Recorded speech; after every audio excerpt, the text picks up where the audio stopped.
கோவையை அடுத்த ஓணாபாளையம் பகுதியில் நுழைந்துள்ள காட்டு யானைகளை விரட்ட கும்கி யானைகளை கொண்டு வருவதற்கான நடவடிக்கையில் வனத்துறையினர் ஈடுபட்டுள்ளனர்.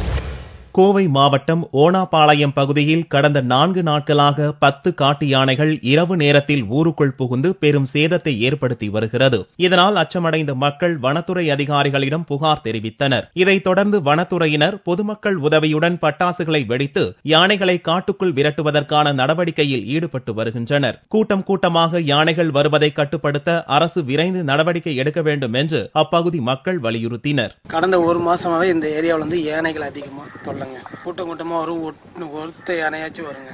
ஒத்த யானை வந்துச்சுன்னா வீடெல்லாம் பிரிச்சிருங்க. ஃபாரஸ்ட் கார்டுன்னு சொன்னாலும் அவங்க வருவாங்க, வந்து விரட்டுவாங்க. கொஞ்சம் ஆட்களும் ஊர் மக்களும் சேர்ந்துதான் விரட்டிட்டு பார்க்காங்க. ஆனால் வேற ஒன்றும் போற மாதிரி தெரியலைங்க.